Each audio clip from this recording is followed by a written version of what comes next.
Bonjour à tous, bienvenue dans votre balade en ville sur 42 TV. Aujourd'hui, on lève le nez vers les plaques de rue. Vous l'avez sans doute remarqué, à Saint-Étienne, le nom Buisson est partout. Mais attention, ne vous y trompez pas, derrière ce nom se cachent trois destins radicalement différents qui ont marqué notre ville. Des bancs de l'école au premier vol dans les nuages, en passant par la mairie, on vous emmène découvrir la saga des Buissons. Et pour commencer, rendez-vous ici même, place Ferdinand Buisson. La place Ferdinand Buisson, l'apôtre de l'école laïque. Pour beaucoup de Stéphanois, c'est encore la place Tardy. Elle a pourtant été rebaptisée en 1932, ce n'est pas d'hier. Ferdinand Buisson n'est pas né stéphanois, mais c'est ici, au lycée de la ville, qu'il a forgé son esprit, alors que son père y était juge. Ce nom, c'est celui d'un géant, prix Nobel de la paix et bras droit de Jules Ferry. C'est lui qui a dessiné les contours de notre école actuelle, gratuite, obligatoire et surtout laïque.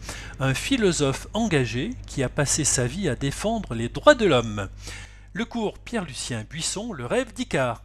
À quelques kilomètres de là, derrière le palais de justice, le décor change. Ici, on honore Pierre-Lucien Buisson. Oubliez les salles de classe, place à l'aventure. Cet armurier stéphanois était un fou volant, un pionnier de l'aviation. En 1883, bien avant les avions de ligne, il s'élançait à bord de son ornithoptère, un drôle d'engin à ailes battantes. Il a réussi l'exploit de voler sur 150 mètres à plat ventre, marquant à jamais l'histoire des inventeurs de la Loire. La rue Buisson, le maire philanthrope. Enfin, direction le quartier du coin pour la rue Buisson. Elle porte le nom de Jean-Baptiste Buisson depuis 1877.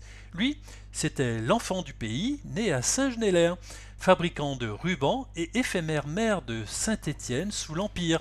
Il est resté dans le cœur des Stéphanois pour sa générosité. Célibataire et fortuné, il a légué ses biens pour financer l'arrivée de l'eau potable et soutenir les hôpitaux de la ville. Une rue qui respire encore l'histoire industrielle avec ses anciennes usines de tissage et sa chapelle Saint-Bernard.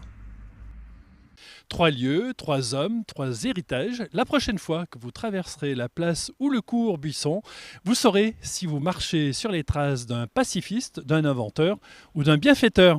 Les balades continuent sur 42 TV. À très vite pour une nouvelle découverte.